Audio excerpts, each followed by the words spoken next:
จังแล้วมาพุงจูนตะเหียนะจังตะเหียนะ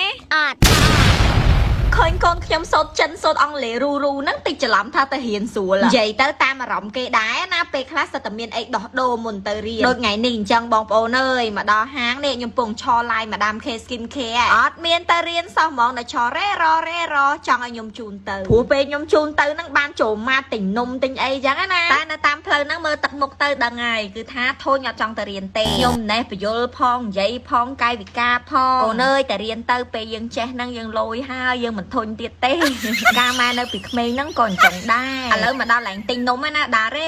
រតតែហាមខាត់ឲ្យទិញម្នាក់តែមួយទេតាហ៊ានបដ ாய் ហ្នឹងម្នាក់មកកាឆេងឥឡូវហើយស្រាប់ពងទិញនំក្រុមការងារឆាតមកទឹងខ្ញុំបើកមើលឡើងផ្លឹកហ្មងអ្នកនរគ្នាសំបីតាកូនខ្ញុំក៏អ្នកគ្នាអឺតមកមើលដែរព្រោះថាស្បែកមុខរបស់ UE ហ្នឹងអ្នកនរគ្នាឃើញហ៎គឺថាមុនក៏តួក្រហមឡើងពេញហ្មងដោយសារកាលពីប្រហែលខែមុនហ្នឹងគាត់អាឡែស៊ីស្របពេលដែលសរុបបឺតជាពលបច្ចេកវិទ្យាថ្មី Auto Detox ហ្នឹងគេផ្ញើ sample ឲ្យតេស្តហ៎អញ្ចឹងខ្ញុំក៏ឲ្យគាត់មួយយកទុកប្រើក្នុងពេលគាត់ប្រើហ្នឹងក៏បានថតវីដេអូជាប្រចាំថ្ងៃរបស់គាត់អ្នកនរគ្នាឃើញចាប់អារម្មណ៍ពីម្ដងទៅម្ដងគឺមុខគាត់ប្រសើរខ្លាំងមែនតើតែរយៈពេលគាត់ប្រើនេះល្បាក់ខ្ទង់ 4-5 ខែណាមើលបដាធំអត់បានទេអ្នកនរគ្នាចង់ទៅមើលមុខគាត់ផ្ទាល់ឥឡូវហ្នឹងឯនេះពេលដែលកូនខ្ញុំទិញនំទិញអីហើយខ្ញុំក៏បញ្ញាប់បញ្ញានាំកូនខ្ញុំទៅរៀនហើយក៏បានទៅជួប UE ជាបន្តព្រោះដោយសារស្បែកមុខឥឡូវនេះគឺអាឡូងចាំងខ្លាំងមែនតែនហ្មងចង់ដឹងថានៅក្រៅវាចាំងចឹងមែនអត់នេះមិនបាច់ខ្ញុំនិយាយច្រើនទេអ្នកនរគ្នាមើលដល់ខ្លួនឯងទៅគឺថាទម្រង់ស្បែកឡើងហាប់ចាំងមកអាឡូងហ្មងដោយសារយើងថតកាមេរ៉ាទម្រង់នៃភាពចែងចាំងរបស់ស្បែកហ្នឹងត្រូវបានកាត់បន្ថយបើនៅក្រៅវិញគឺថាឡើងផ្លាតហ្មងខ្ញុំក៏បានសួរគាត់ពី routine គាត់ប្រចាំថ្ងៃប្រើអីខ្លះគាត់ថាសរុបបឺតជាពលដែលខ្ញុំឲ្យគាត់ហ្នឹងគាត់ប្រើមួយអាទិត្យ2ដងហើយគាត់ស្រឡាញ់មែនតែនព្រោះពេលប្រើឲ្យភ្លាមសាច់មុខគាត់ឡើងថ្លា